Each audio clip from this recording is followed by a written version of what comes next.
अस्सलामुअलैकुम। Good morning class. हम पढ़ रहे हैं chapter number 1 introduction to chemistry. Part number 3 पढ़ेंगे हम। इसमें पेज नंबर 2 और 3 पे मौजूद है ये, और इसमें हम हिस्ट्री ऑफ केमिस्ट्री पढ़ेंगे। मैं आपकी टीचर मिस सना अख्तर। तो स्टार्ट करते हैं हिस्ट्री ऑफ केमिस्ट्री, जिसमें हम बहुत सारे साइंटिस्ट के बारे में पढ़ेंगे जिन्होंने केमिस्ट्री में जितने भी प्रोसेसेस हैं या फिर साइंटिफिक रिसर्चेस हैं वो की थी। फर्स्ट हम इसको 3 हिस्सों में डिवाइड करते हैं, जिसमें ग्रीक पीरियड है, मुस्लिम पीरियड है और मॉडर्न पीरियड है। ग्रीक पीरियड में हम रोमन पीरियड की भी बात करेंगे। ग्रीक पीरियड में जो मेनली फिलोसोफर थे, ठीक है, ग्रीक फिलोसोफर थे जो कि बहुत फेमस थे, जिसमें नंबर 1 है प्लेटो, नंबर 2 है एरिस्टोटल एंड नंबर 3 है डीमोक्रिटस। अच्छा, इन्होंने क्या किया था कि सबसे पहले कॉन्सेप्ट दिया था इन्होंने एलिमेंट्स, एटम और केमिकल रिएक्शन का। देन इन्होंने ये भी बताया था कि दुनिया में या यूनिवर्स में ये मैटर जो होता है उसमें 4 मेन एलिमेंट्स हैं, जिसमें अर्थ, एयर, फायर और वाटर मौजूद है। इन एलिमेंट्स की अपनी अपनी प्रॉपर्टी होती है, जैसे कि dry, hot, cold and wet. फिर इन्होंने ये भी बताया कि ये प्रॉपर्टी इन मेटल से या मटेरियल से किस तरह मिलती है। जैसे कि फायर की प्रॉपर्टी होती है कि वो हॉट और ड्राई है, अर्थ की प्रॉपर्टी है कि वो कोल्ड है और ड्राई है, जबकि वाटर की प्रॉपर्टी है कि वो कोल्ड और वेट है, और एयर की प्रॉपर्टी है कि वो हॉट और वेट है। तो ये था ग्रीक पीरियड। इसके बाद रोमन पीरियड की बात करते हैं। दी रोमन्स क्या करते थे, वो आर्टिस्ट थे और केमिकल आर्टिस्ट थे, यानी कि मटेरियल डिज़ाइन करते थे। इन्होंने मेटलर्जिकल प्रोसेस को भी डिस्कवर किया। मेटलर्जिकल प्रोसेस कौन से प्रोसेस हैं जिनमें हम मेटल की एक्सट्रैक्शन करते हैं। इसके अलावा इन्होंने पॉटरी में भी काम किया।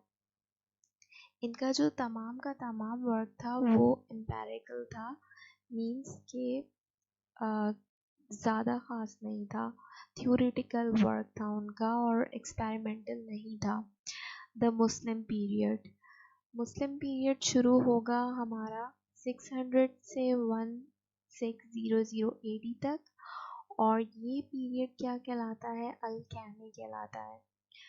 अच्छा, और इसमें बहुत सारे जो थे मुस्लिम साइंटिस्ट या अल-केमिस्ट जो थे वो आए थे, और उन्होंने बहुत सारी बातें हमें, बहुत सारी रिसर्चेस और बहुत सारे साइंटिफिक लॉस थ्योरीज बताए हमें।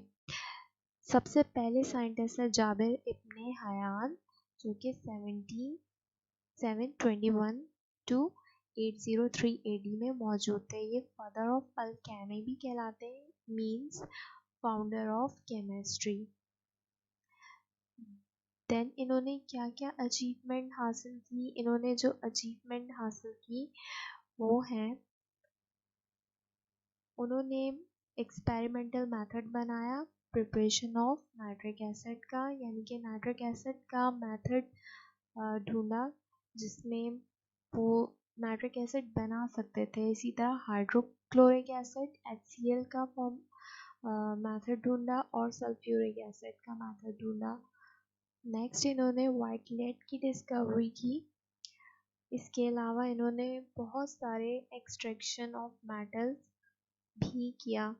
एक्सट्रैक्शन ऑफ मेटल मींस वही मेटलर्जिकल प्रोसेस, और ये मेटल्स हम कहाँ से एक्सट्रैक्ट करते हैं, फ्रॉम द ओर्स, जो ज़मीन में मौजूद होती हैं। जो ज़मीन में मेटल्स मौजूद होते हैं वहाँ से निकाले जाते हैं। इसके अलावा इन्होंने मेथड ऑफ डाइंग क्लोथ भी जो है वो डेवलप किया, यानी कि कपड़ों को रंगने का मेथड।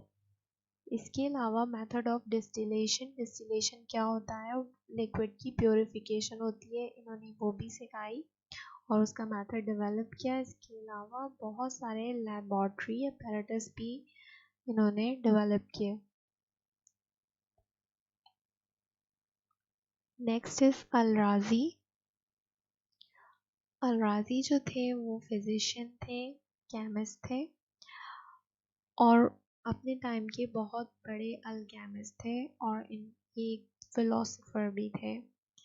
इनकी अचीवमेंट क्या थी, ये सर्जन थे और फर्स्ट इन्होंने, यानी कि सबसे पहले इन्होंने ओपियम में से एनेस्थीसिया केमिकल जो है वो फाउंड किया और ये सर्जरी के दौरान जो थे वो पेशेंट को एनेस्थीसिया देते थे जिससे पेशेंट को तकलीफ़ महसूस नहीं होती थी।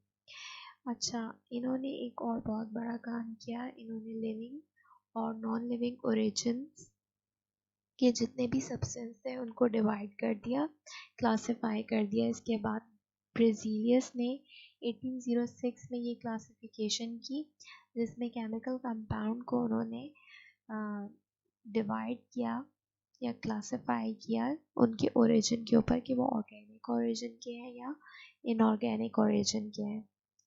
नेक्स्ट अल-राज़ी।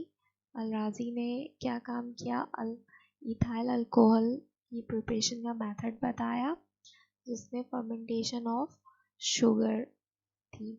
शुगर को फर्मेंटेशन के प्रोसेस से गुजारा और उससे इथाइल अल्कोहल बनाया। ये फर्मेंटेशन का प्रोसेस जो होता है ये गलने सड़ने का अमल होता है जिससे अल्कोहल यानी शराब बनता है। Next is Al-Biruni. और अल-बैरूनी ने बहुत सारा काम किया फिज़िक्स में, मेटाफिज़िक्स में और मैथमेटिक्स में, जियोग्राफी में और हिस्ट्री में।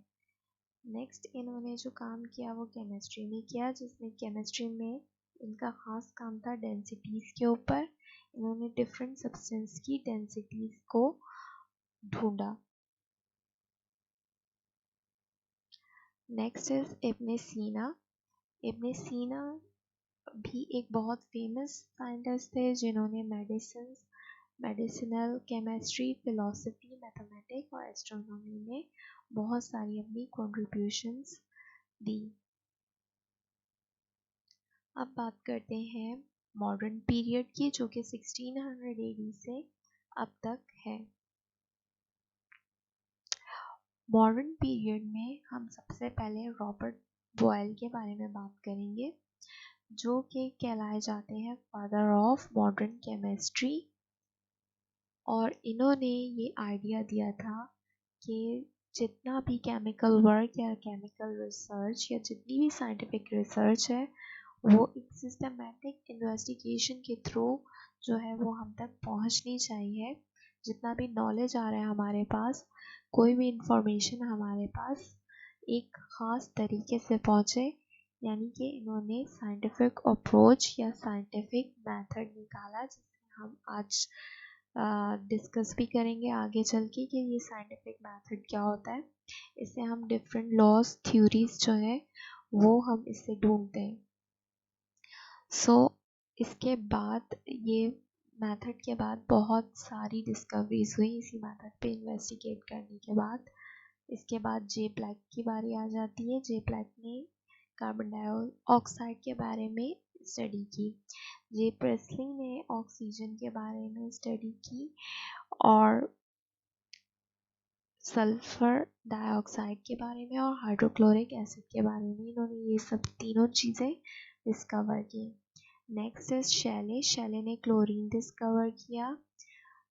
कैवेंडिश ने हाइड्रोजन डिस्कवर किया और लुइसियर ने ऑक्सीजन के बारे में डिस्कवरी की, ऑक्सीजन को डिस्कवर किया और ये भी बताया ये 1/5 जो है वो एयर में मौजूद है। लास्ट जे लोसेक ने वॉल्यूम और मास के बीच में जो रिलेशनशिप है वो बताया गैसेस का। So this is all.